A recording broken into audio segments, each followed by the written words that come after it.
Hello students, welcome to my channel.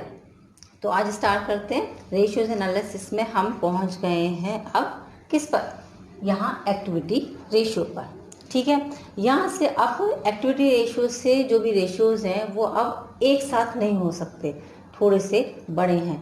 तो हर video में एक आपको रेशियो मिल जाएगा। जैसे आज की वीडियो में हम आपको पढ़ाएंगे इन्वेंट्री टर्नओवर रेशियो। चलते हैं अपने रेशियो की side.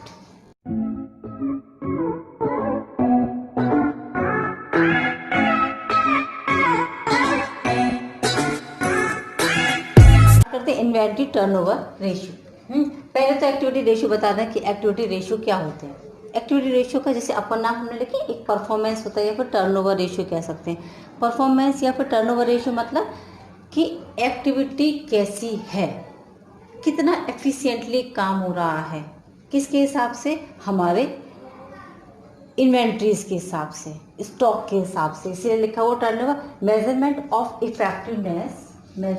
Effectiveness regarding it's resources, कि जितना भी रिसोर्सेज है किसी भी फर्म के पास, उस फर्म के रिसोर्सेज का प्रॉपर तरीके से यूटिलाइजेशन किया भी जा रहा है या फिर नहीं, ये निकालने के लिए जो रेशियो यूज किए जाते हैं उसे हम क्या कहते हैं, एक्टिविटी रेशियो या फिर परफॉर्मेंस रेशियो। क्या परफॉर्मेंस है, ठीक है।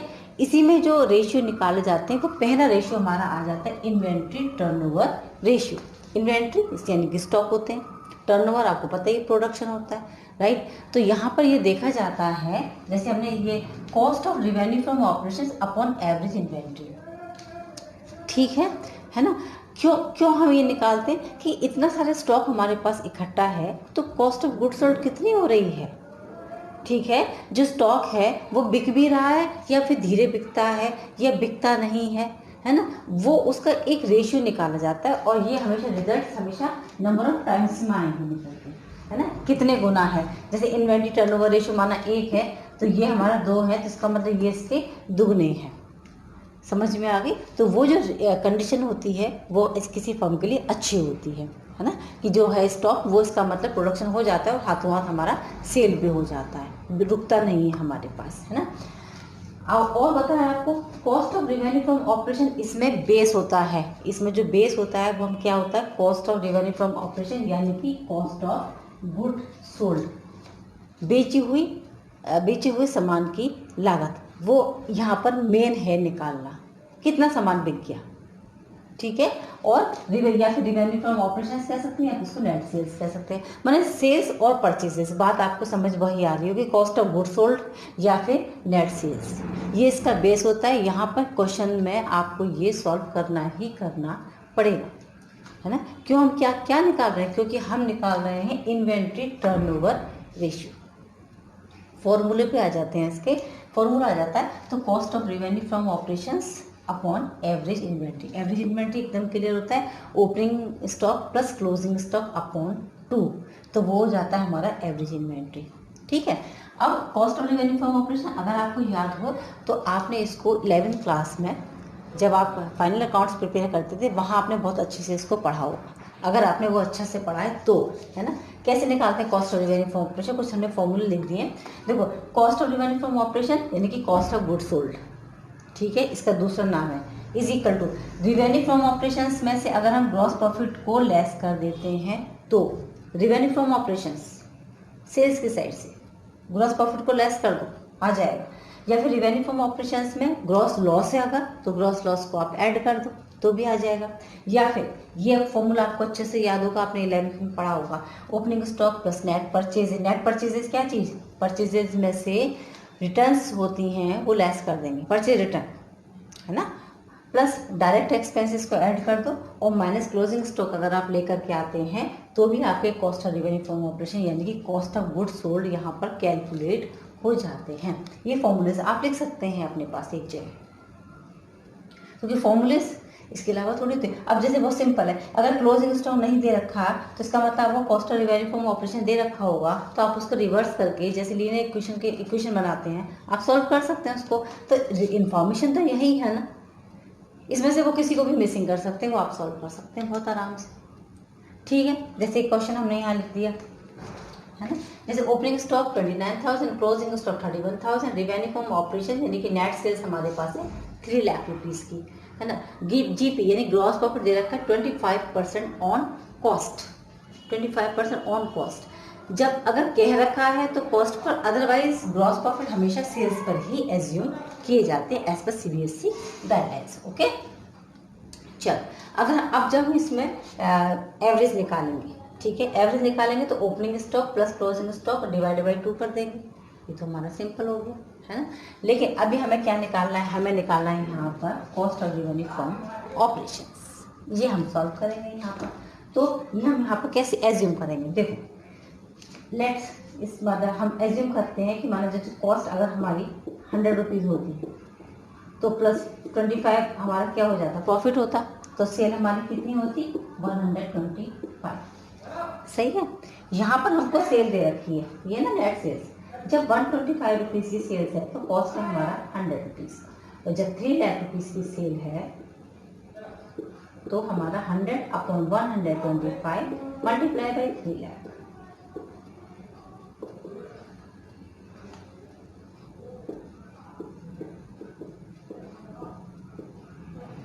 ये आ गया 2,40,000 आ गया आपका कॉस्ट ऑफ गुड्स सोल्ड 2,40,000, यही तो हमको चाहिए रहता है, cost of revenue from operation यानी कि कॉस्ट ऑफ गुड्स सोल्ड 2,40,000 आ जाता है, तो हम उसको यहाँ लिखेंगे 2,40,000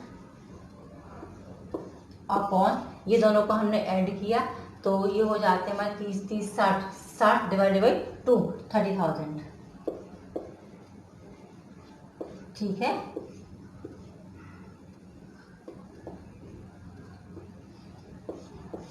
एट टाइम्स है इसका, सॉरी ये तो रेशियो में आया था 8 टाइम्स, यानी कि जो एवरेज इन्वेंट्री है ना, उससे वो हमारा cost of revenue from operation जो आ रहा है वो 8 टाइम्स है, यानी कि फर्म की कंडीशन काफ़ी अच्छी है। क्लियर है मेरी बात यहाँ पर, इतना आपको ये आई थिंक आपको इतना ये सब कुछ यहाँ पे चीज़ें समझ आ गई होंगी। बस अब इससे रिलेटेड आपको 2 या 3 क्वेश्चन हम और करा देते हैं तो और अच्छे से चीज़ें क्लियर हो जाती हैं, ठीक है। चलो और कुछ क्वेश्चन यहाँ पे लिख देते हैं।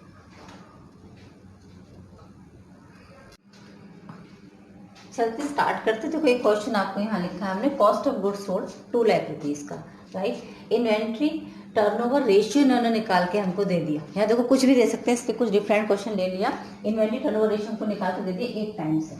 इन्वेंट्री इन द बिगनिंग, बहुत ध्यान से ये बात सुनेंगे मेरी, है ना, inventory in the beginning 1.5 times more than the inventory at the end, समझ गए, क्लोजिंग से ओपनिंग 1.5 टाइम्स ज़्यादा है, ओपनिंग और क्लोजिंग इन्वेंट्री हमको कैलकुलेट करनी है, ठीक है। चल अब हम क्या, हम अपने देखो हमने फॉर्मूले इसीलिए इरेज लिखे, फॉर्मूला आपको हम हाथ तो हम बता देंगे, cost of goods sold upon, अब हम इतना नहीं लिखते, कॉस्ट ऑफ गुड्स सोल्ड पता है, चल कॉस्ट ऑफ गुड्स सोल्ड हमने लिख लिया 2 लाख, है ना, अपॉन एवरेज इन्वेंट्री होता है, इन्वेंट्री है ना, और ये हमारा ये आ जाता है, ये क्या चीज़ कहते हैं इसको, inventory turnover ratio, inventory turnover ratio. अब इन्वेंट्री टर्नओवर रेशियो तो उन्होंने हमको बता दिया कि ये तो 8 टाइम्स है, और ये हमको पता नहीं है,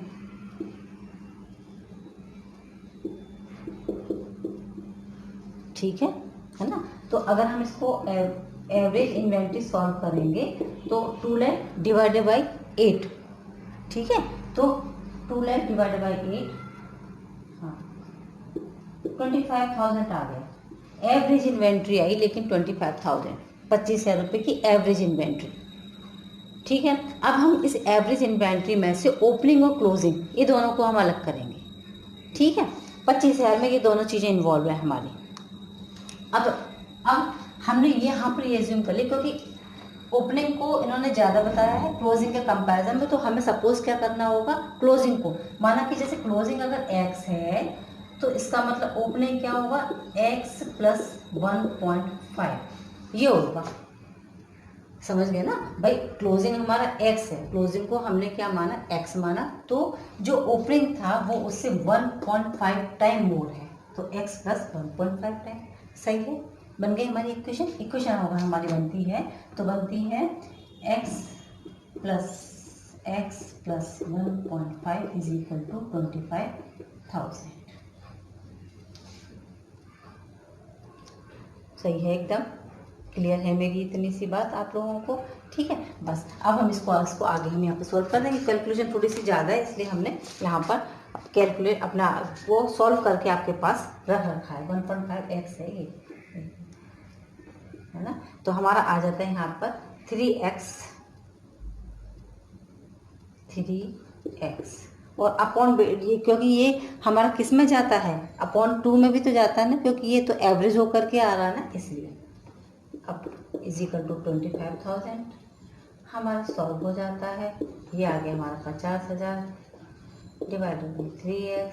x की वैल्यू फाइंड करेंगे हम, तो 50,000 डिवाइडेड बाई 3.5 है, सॉरी बच्चे 0.5 है, 3.5, हाँ 1.5 टाइम्स है ना, तो 3.5 हो जाएगा ये। इतनी बात समझ में आ गई। तो 3.5 से इसको डिवाइड करेंगे जब हम, तो ये आ जाएगा 14,286। ये हो गया हमारा क्लोजिंग, ये हमारा क्या हो गया, क्लोजिंग हो गया। और ओपनिंग निकालने के लिए इसमें 1.5 का हम मल्टीप्लाई करेंगे। इसी कैलकुलेशन थोड़ी सी बड़ी थी इसीलिए हमने इसको सॉल्व किया हुआ है। 86 multiply by 1.5 is equal to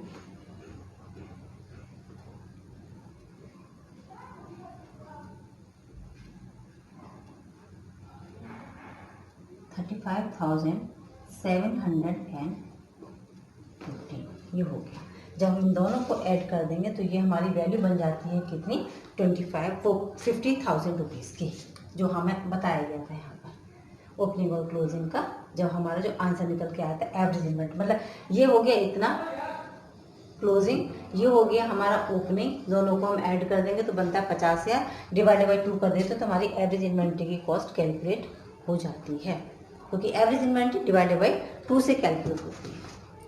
समझ गए। मतलब कैसे भी क्वेश्चन आ सकता है, समझाने का हमारा ये काम था कि किसी भी तरीके का क्वेश्चन आ सकता है। ये मेरी बात इतनी क्लियर हो गई। x प्लस 1.5, इसलिए ये 3x हो गए थे यहाँ पे, है ना। ये आ गए थे 3.5x अपॉन 2। इतनी बात क्लियर हो गई। चलो और थोड़े से और भी क्वेश्चन करा देते हैं हम, 1-2 और क्वेश्चन करा देंगे तो आपको ये भी क्लियर हो जाएगा।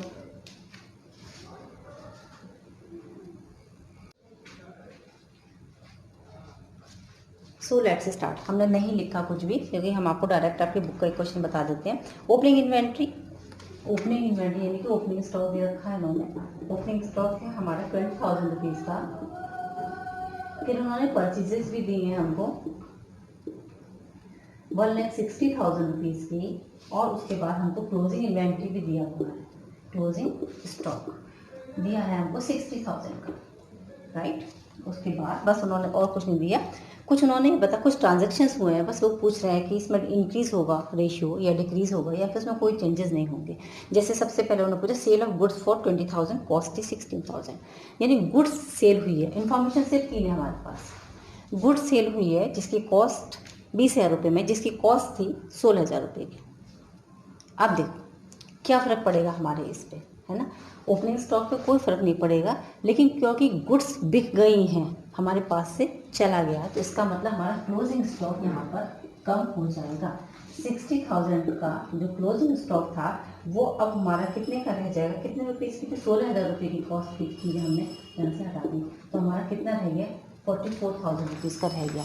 जब 44,000 का ये रह जाएगा तो फिर हमारा इन्वेंट्री जो हम एवरेज इन्वेंट्री होता है उसमें हमारे चेंजेस होंगे, डेफिनेटली चेंजेस हो जाएंगे। तो एक बता देते हैं आपको, 44,000 प्लस 20,000 अपॉन 2, तो ये हो जाता है हमारा 32,000।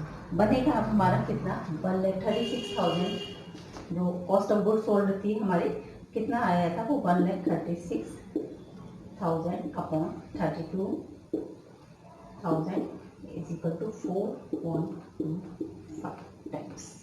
चेंज हो गया, समझ में आ गई। पहले जो इन्वेंट्री टर्नओवर रेशियो था वो तो सिंपल निकल रहा है, 1,20,000 निकाल के दे दें आपको, 1,20,000 अपॉन इन दोनों को ओपनिंग स्टॉक प्लस क्लोजिंग, तो 6 और 2 8 डिवाइडेड बाई 40। तो ये 3 टाइम्स आ रहा था पहले।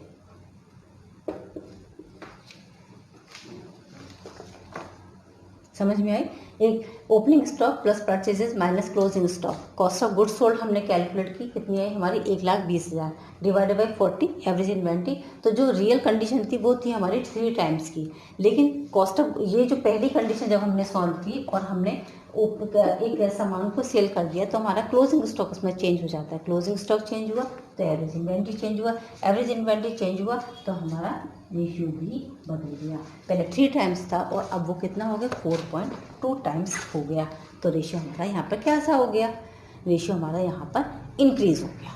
समझ गए? चलो और बताएं। यहाँ से इस करते हैं, बाकी तो ये कैलकुलेशन में तो 3 टाइम्स से बनी रहेगी क्योंकि ये कंडीशन ही है हमारी। अब चलते सेकंड कंडीशन की साइड इसी क्वेश्चन का। Increase in the value of the closing inventory by 20,000, भाई बढ़ा दो, कोई प्रॉब्लम नहीं। उन्होंने कहा है कि क्लोजिंग स्टॉक को बढ़ाना है हमको 20,000 रुपये से। क्लोजिंग स्टॉक हमारा 60 की जगह कितना हो गया, हमारा 80,000 रुपये का हो गया। 80,000 प्लस 20,000 कितना हो गया, 1,00,000 डिवाइडेड बाई 2, तो ये कितना हो गया, 50,000। ठीक है, 50,000 हो गया। तो अब जो नया रेशियो बनेगा वो 1,20,000 डिवाइडेड बाई 50,000,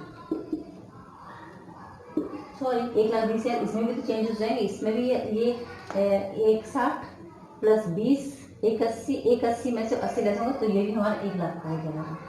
इसमें भी चेंजेस हो गए तो ये हमारा हो गया सिर्फ 2 टाइम्स का, है ना। जो पहले 3 टाइम्स था अब वो कितना हो गया, वो सिर्फ 2 टाइम्स रह गया। क्यों? क्योंकि हमने क्लोजिंग इन्वेंट्री में चेंजेस किए। क्लोजिंग इन्वेंट्री में चेंजेस होने की वजह से हमारा कॉस्ट ऑफ गुड्स सोल्ड भी चेंज होगा और एवरेज इन्वेंट्री भी चेंज होगी। तो पहले जो 3 टाइम्स था वो अब कितने में रह जाएगा, वो 2 टाइम्स में रह जाएगा। समझ में आ गई? माने दोगुना हो गया, खाली से 2 गुना रह गया, माने कि फर्म को यहाँ पर लॉस हो रहा है। आगे चलते हैं और बताते हैं। गुड्स परचेज हुई है 40,000 रुपीज़ की। गुड्स परचेज हुई है 40,000 रुपीज़ की। यहाँ पे गुड्स परचेज्ड और ये कितनी हमारी, चलो ठीक है। अब यहाँ पर चेंज हो जाएगा, है ना। अब क्यों होगा, क्योंकि 40,000 रुपीज़ की, हाँ सही है भाई, 40,000 रुपीज़ की गुड्स को हमने चेंज वो परचेज किया, बढ़ा लो। ये कितने का हो जाएगा, परचेजेस हमारी हो जाएगी 1,60 और 40 की, यहाँ पे कितनी की हो जाएगी, ये 2,00,000 रुपये की हो जाएगी। समझ में आ गई? 2,00,000 रुपीज़ की यहाँ पे गुड्स आ गई हमारे पास। चलो अब आगे चलते हैं। अब हम इसमें फिर से इसमें ट्रेड रिसीवेबल अपने यहाँ पे चेंज करेंगे। ये चेंज हो जाएगा हमारा 20,000, ठीक है। और प्लस कितना हो जाएगा, यहाँ पर क्लोजिंग स्टॉक 60,000 का था और हमने ये 40,000 रुपये गुड्स और खरीद लिए तो क्लोजिंग स्टॉक अब हमारा कितना, 1,00,000 का हो गया, 1,00,000। पहले तो एवरेज ही निकाल दें अपॉन 2, 60,000 रुपये का हो गया। सही है, ये क्लियर हो गया था। 60,000 ये हमारा कितना था, ये हमारा 1,20,000 का cost of goods sold, 20,000 plus 2,00,000 और माइनस ये, ठीक है। कितना हो गया हमारा, ये हो गया हमारा 1, 20, 60, 60,000 रुपीज़ का। ये आ जाता है 2 टाइम्स, फिर ये डिक्रीज हो गया। आप समझ रहे हैं मेरी बात को? गुड्स परचेज हुई है या गुड्स सेल हुई है, हमारा इम्पैक्ट देखेंगे आप उसका। अगर आपको ये इम्पैक्ट क्लियर हो जाएंगे तो बस फिर तो कोई प्रॉब्लम ही नहीं है, किसी भी तरीके की प्रॉब्लम नहीं है। देखो ये 20 हो गया, ये 60 हो गया, ये क्लियर है भाई। हमारा क्लोजिंग स्टॉक में फ़र्क आ जाता है ना। गुड्स परचेज हुई है, गुड्स आ गई, क्लोजिंग स्टॉक बढ़ गया, गुड्स सेल हुई है, क्लोजिंग स्टॉक का फ़र्क पड़ जाएगा, राइट। बस इतनी सी चीज़ें, और कुछ नहीं है, बाकी सब सेम टू सेम हो गया। ठीक है, चलो नेक्स्ट एक और बताते हैं। क्वेश्चन कहीं का भी हो, आपको उसका कॉन्सेप्ट क्लियर हो जाना चाहिए। अगर कॉन्सेप्ट क्लियर है तो क्वेश्चन कहीं से भी आएगा, कैसा भी आएगा, उसमें आप कर लेंगे। ठीक है, देखो गुड्स कॉस्टिंग 5,000 रुपीज़ की withdrawal for personal use. Personal use के लिए अगर गुड्स निकाली गई है, समझ गए, मैंने ड्राइंग्स हैं, ठीक है। अब ड्राइंग्स क्या करती हैं, ड्राइंग्स हमारी क्लोजिंग इन्वेंट्री को कर देती हैं। कम हो जाएगी, परचेजेस हमारी कम हो जाती नहीं हो जाती हैं, है ना। बस वही इसमें एक सेम कंडीशन अप्लाई हो जाती है। जैसे एक और दे रखा है, जैसे 3 चीज़ें इन्होंने बताया कि एक ड्राइंग्स है, एक परचेज रिटर्न है ना, और एक हो गया जैसे फ्री सैंपल। ये तीनों ही कंडीशन में हम किससे लेस कर देते हैं ये सब चीज़ों को? परचेजेस से।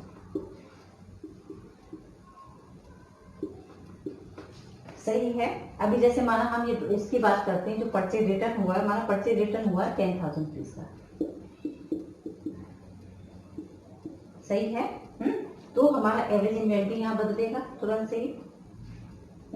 और कॉस्ट ऑफ गुड्स सोल्ड पे तो कोई यहाँ पे ऐसा कोई फर्क पड़ता नहीं है, 10,000 रुपये का अमाउंट दोनों साइड पे ही फर्क पड़ जाएगा। तो एवरेज इन्वेंट्री कैसी हो जाएगी हमारी, यहाँ पर वो डिक्रीज हो जाएगी, जो क्लोजिंग स्टॉक पर फर्क पड़ जाता है। तो ये हो जाएगी हमारी 20,000 प्लस 50,000 की वैल्यू खाली बात अपॉन 2। तो ये तो हो गई हमारी 35,000, 35,000 रुपये। 25 का फर्क पड़ गया ना, स्टॉक हमारा कम हो गया। ये तो हमारा 1,20 का ही है, 1,20,000 अपॉन 33,000।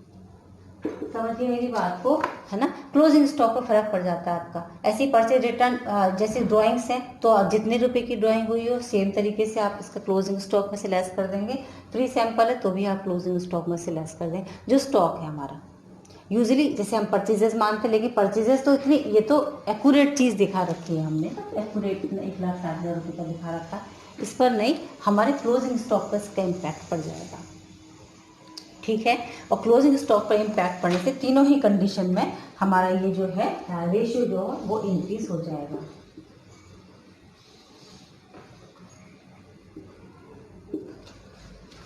हो गया क्वेश्चन, बस इतनी सी बात है, इसमें और कुछ भी नहीं है, नथिंग, ठीक है। अब आपको ये क्लियर हो गए होंगे सारे फॉर्मूलेज। अगर क्लियर है तो ये आराम से चीज़ें आपको क्लियर हो जाएंगी, ओके। इसका ये जो था एक्टिविटी रेशियो में आपका, हमने पढ़ाया आपको इन्वेंट्री टर्नओवर रेशियो। इसके बाद आ जाता है इसमें डेटर्स रिसीवेबल रेशियो, है ना। उसके बाद क्रेडिटर्स के रिसीवेबल रेशियो, आज पेबल रेशियो आ जाते हैं। तो नेक्स्ट वीडियो में मिलेंगे उसके साथ। तब तक के लिए चिल्ड्रन इसको रिवाइज करें, इससे रिलेटेड जो भी क्वेश्चंस हो आपके पास अवेलेबल आप उन्हें कर सकते हैं, और बाकी तो हम समय समय पर आपको क्वेश्चन प्रोवाइड करते रहेंगे। इससे रिलेटेड कोई भी क्वेरी हो तो प्लीज़ पूछें, डेफिनेटली पूछें, I will give you answer. Okay children, take care, good bye.